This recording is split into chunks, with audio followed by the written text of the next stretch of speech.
Salut tout le monde. Alors voilà, nouveau format qui ne concerne pas les documents manga que je fais habituellement, les manga docs, les manga documents, ou bien les achats, ou bien les revues de lecture.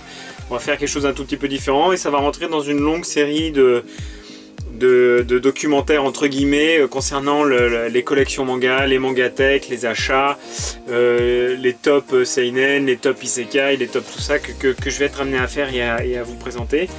On arrive à la fin de l'année 2020, donc on va pas tarder à faire un espèce de rétro sur les collections qui sont sorties cette année en fonction des différents thèmes et des différentes thématiques. Voilà, j'ai prévu une série de 4-5 vidéos sur les dernières sorties Isekai, bien les collections qui sont clôturées définitivement, que j'ai pu lire et que j'aimerais bien vous partager.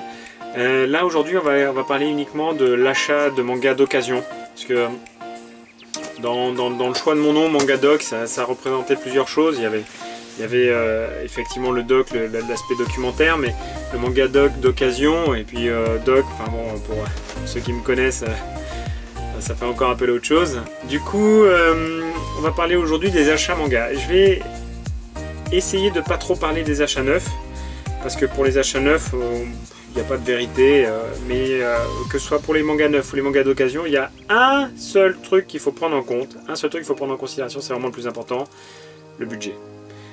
Fixez-vous un budget, c'est le plus important. Essayez de ne pas dépasser le budget parce que vous allez toujours le dépasser en fait. Donc essayez de ne pas le dépasser. Le plus important, c'est savoir combien vous pouvez dépenser. Que ce soit par an, par mois, par semaine, peu importe. Fixez-vous un budget. Si vous avez envie de vous faire toutes les séries à 100 € ou 100 balles, là par exemple il y a un nouvel éditeur qui sort et il nous sort des reviews d'auteurs, des planches qu'on connaît pas, d'auteurs qu'on connaît pas, elles sont à 100 €, mais si vous les achetez d'emblée, parce qu'il n'y a que 100, 300, 500 exemplaires, je sais pas combien, d'emblée vous l'achetez, ça vaut beaucoup plus cher. Si votre but c'est acheter, revendre, c'est intéressant de les acheter parce que ça va disparaître du marché rapidement puisque c'est tiré en très peu d'exemplaires et ça va tout de suite prendre de la valeur. Si vous avez les 5 que vous faites la collection complète, ça vaut extrêmement cher. Donc ça c'est vraiment pour un type particulier d'acheteur. Moi je suis un collectionneur pathologique, ça veut dire que j'achète. Et j'achète pas parce que j'aime acheter, bon ça c'est un peu compulsif parfois, je suis d'accord. Mais j'achète parce que ce que j'aime, c'est chercher. J'aime chiner. J'aime commencer une collection où, ouais, par exemple, j'ai pris l'exemple de Dears la dernière fois. J'ai pris l'exemple de Dears. J'ai le tome 7 de Dears. Voilà, j'ai le tome 7. Mais j'ai que le tome 7. J'ai vu que la collection passait complète l'autre jour à 10 ou 12. Enfin, c'était vraiment pas cher. C'était peut-être 30 € la totalité. En très bon état. Et je l'ai pas pris parce que j'ai déjà le tome 7. En fait, ce que j'aime. Alors c'est un peu maso, mais j'aime aller chercher les mangas, j'aime aller faire des brocantes. Et quand je fais des brocantes, le seul truc que je regarde, c'est s'il y a des mangas. Mais bon, chacun son truc, mais j'aime aller dans les trocanteries, que ce soit la Trocante, Easy Cash ou Cash Convertor, ou il y en a plein, enfin ça dépend où vous habitez. Et à ce moment-là, il y a plein de mangas à acheter. Et puis, moi j'ai la chance d'être dans la région parisienne, donc il y a pas mal de boutiques d'occasion à Paris. Et avec des tarifs plus ou moins différents. Et à ce moment-là, je prends des collections dont j'ai besoin. Donc vraiment, le plus important, c'est le budget. Alors après, il y a deux types d'achats, je pense, d'occasion.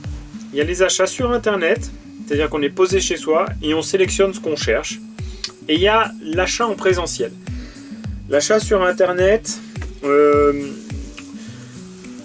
à moins que ce soit un professionnel, et le professionnel il vous dit état bon, très bon, passable, couverture délavée, à moins que ce soit un professionnel, vous avez à peu près la certitude de la qualité de ce que vous allez recevoir. Dès que c'est pas professionnel, que ce soit Le Bon Coin, Momox, Vinted, Amazon, Rakuten, ce que vous voulez, mais pas toujours sûr de l'état. Moi je parle toujours de cet exemple là, j'ai acheté la collection complète des Angel Sanctuary sur Le Bon Coin, et Angel Sanctuary est arrivé avec l'étiquette de librairie,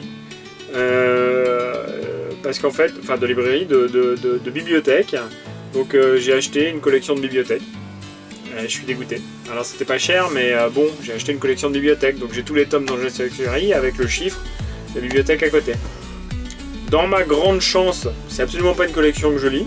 Voilà, c'était juste parce qu'elle était vraiment pas chère et que ça tombait bien. Je vais voir si elle est pas dans le coin, d'ailleurs, il faudrait que je vous la sorte, que je vous la montre parce que vraiment c'est abusé. Bon, c'est pas grave. Si je la vois, si je la retrouve d'ici là, je vous la sortirai, mais... Et après, c'était pas précisé. Je l'ai acheté, bah je l'ai acheté quoi, tant pis pour moi. Alors j'ai pas appelé la bibliothèque savoir si ça avait été donné ou bien si ça avait été volé. J'ai pas appelé la bibliothèque, mais bon, en tout cas voilà. Donc l'achat en dématérialisé, s'il n'y a pas de photo chez un particulier, c'est toujours un peu, voilà, on aura tous des problèmes, c'est toujours comme ça. Mais c'est pas grave, la plupart du temps, quand vous achetez en dématérialisé sur internet, eh bien vous achetez à quelqu'un qui vend pas cher. Vous n'allez pas acheter cher, ça sert à rien, ça n'a aucun intérêt. En plus, il y a les frais de port à rajouter systématiquement. Quand vous achetez chez un professionnel, eh bien, il n'y a pas toujours les frais de port en fonction du prix que vous payez. Quand vous achetez un particulier, il y aura toujours des frais de port, sauf si vous allez le chercher en mano à mano. Mais à moins d'habiter dans les grosses villes, il y a peu de chances que vous trouviez votre bonheur en mano à mano. Quand vous achetez sur internet, ou plutôt quand vous voulez acheter d'occasion et que vous habitez au fin fond de la Cambrousse et que le premier magasin il est à 100 km, vous n'avez pas le choix. Si vous devez acheter sur Amazon, vous achetez sur Amazon. Si vous devez acheter sur la Fnac, vous achetez sur la Fnac. Moi je suis pas là pour juger vos achats. J'aime pas les gens qui disent ah non, il faut absolument acheter chez le libraire. Moi je vous conseille d'acheter chez le libraire. Mais on n'a pas tous cette possibilité. On n'a pas tous un libraire à proximité. Bon, le mien il est assez loin de chez moi, enfin assez loin. Il est à 10 km. Région parisienne, ça peut prendre un certain temps, mais j'y vais parce que j'aime sa librairie, j'aime les vendeurs, j'aime chiner dans leur magasin, j'aime l'agencement, j'aime cet aspect un peu Capharnaüm, voilà, un petit peu caverne d'Ali Baba quand on y va. C'est mon truc, j'aime, mais il y en a plein qui détestent. Il y en a plein qui préfèrent aller à la Fnac, regarder les rayons triés par ordre alphabétique, c'est facile, à la Fnac ou à Cultura ou n'importe, ils prennent leur manga. Le manga qui a déjà été lu par 45 personnes, mais c'est pas grave. Ils prennent leur manga et puis ils vont à la caisse et on n'en parle plus. Si ça leur plaît, ça leur plaît. Moi, je ne peux pas critiquer. Ça, c'est pour les neufs. Pour les mangas d'occasion, il y a plein de boutiques qui existent et il y a plein de moyens de récupérer des mangas d'occasion. Le premier critère dont je vous ai parlé, c'est le budget. D'accord ? Fixez-vous un budget à ne pas dépasser. On n'a pas tous la chance, entre guillemets, de vivre chez papa-maman, d'avoir un SMIC à dépenser spécifiquement pour les mangas. Si on prend un salaire à 1300 € et un manga à 7 €, ça fait 185 mangas par mois. 9, on n'a pas tous cette chance-là. Hein. On bosse tous. Moi j'ai un crédit, j'ai des enfants, j'ai un travail. Voilà, une fois qu'on a payé les charges, une fois qu'on a payé tout ça, après on n'a plus qu'à fixer un budget qui nous permet de maintenir une collection active. Parce que les collections que l'on a doivent être perpétuellement alimentées. Par exemple, si vous êtes sur One Piece, hop, je sais pas si on les voit, ils sont... Ouais, non, on les voit pas. One Piece, c'est 96 tomes.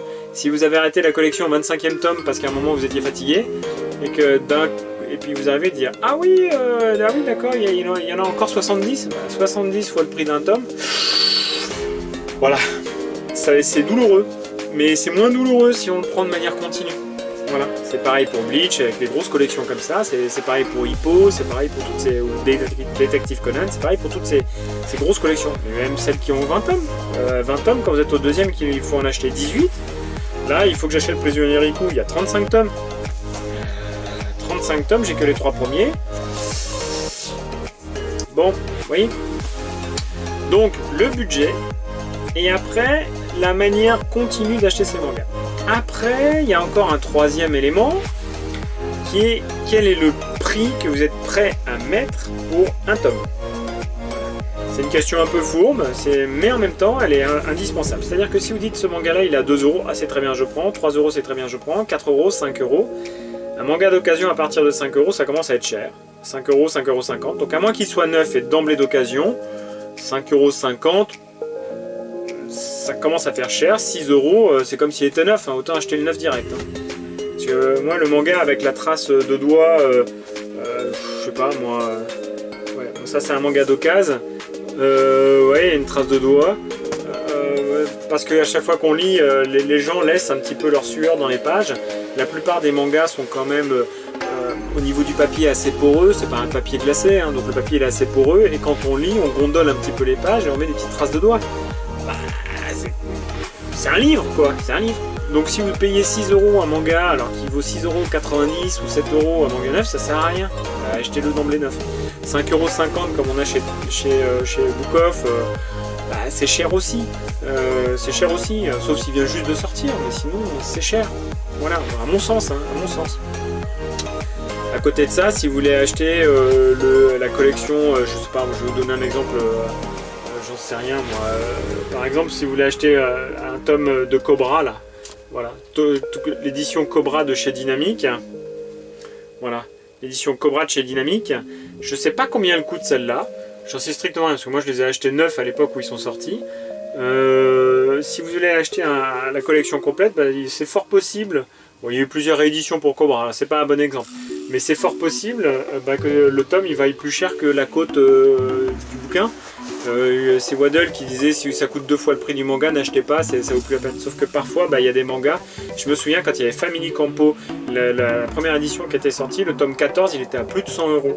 Il était à plus de 100 €, moi je l'avais pas, je les avais tous sauf le tome 14, le dernier tome, j'étais dégoûté, il valait plus de 100 €. Et il y a eu une réédition en édition collector. Entre temps j'ai retrouvé le tome 14, je l'ai pas acheté ce prix là, 2 fois même d'ailleurs, parce que je l'ai en double, je l'ai en triple même parce que j'ai édition collector. Mais du coup quand l'édition collector est sortie, ça a fait baisser un peu le prix des tomes. À mon sens, franchement acheter un tome 100 € c'est pas la peine quoi. Voilà, 20-30 € c'est déjà beaucoup pour un tome qui vaut 7, 8, 10 €. 20-30 € c'est déjà beaucoup quoi.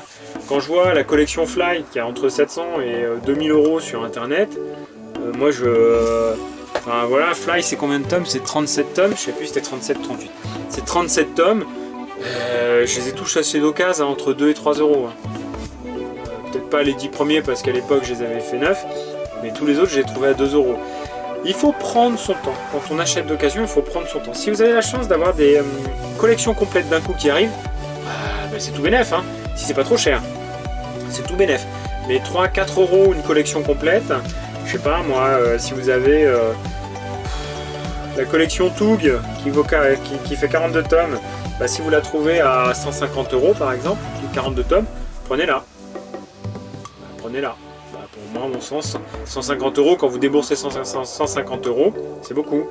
Mais ça vous fait un peu moins de 2 €, un peu moins de 3 € le tome, 42 tomes. Ils sont pas tous évidents à trouver.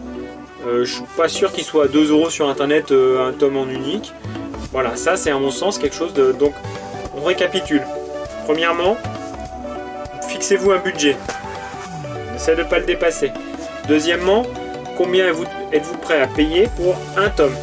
Ça c'est important comme question. Voilà. Et troisièmement, prenez votre temps. Franchement, prenez votre temps. Il y a zéro urgence. Si vous trouvez que c'est cher, ne prenez pas. Ne prenez pas. De toute façon, les gens au bout de 2 ans, quand c'est pas vendu, ils finissent par baisser le prix.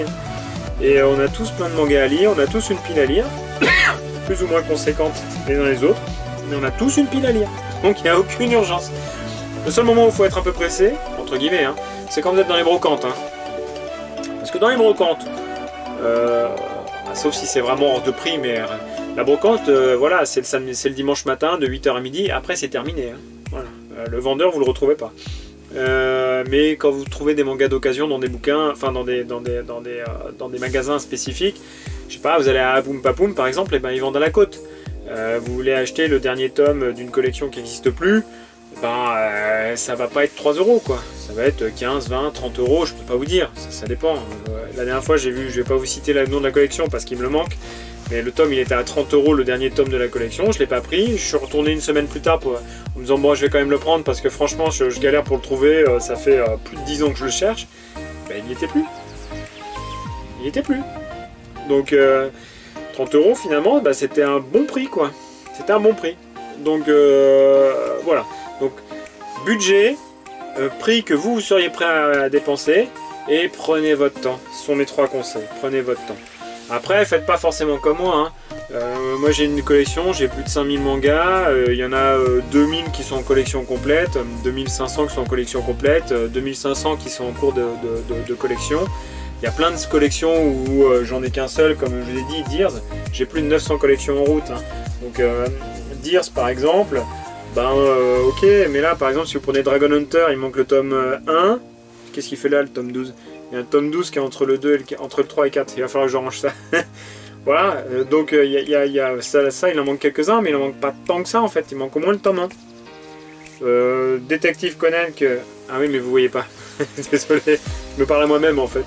Détective Conan, je les ai pratiquement tous.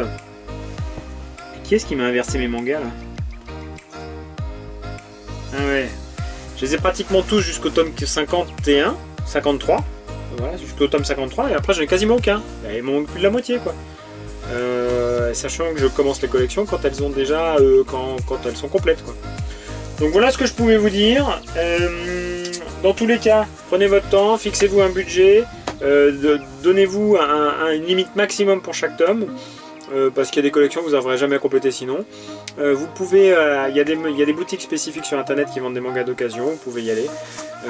Et puis dans tous les cas, je vous souhaite beaucoup de patience, crevez pas votre budget, on est tous là pour prendre du plaisir, donc allez-y, vous inquiétez pas. Si cette vidéo vous a plu, n'hésitez pas à mettre un petit pouce bleu, n'hésitez pas à lâcher un petit commentaire aussi, surtout un petit commentaire, parce que j'aime bien quand on peut discuter après une fois que la vidéo est faite. On n'est pas tous d'accord sur tout, donc ça permet de pouvoir discuter, de pouvoir se faire son propre point de vue. N'hésitez pas à vous abonner aussi, surtout c'est important, moi ça m'encourage à continuer, et puis dans tous les cas je vous souhaite une bonne fin de journée. Allez, salut!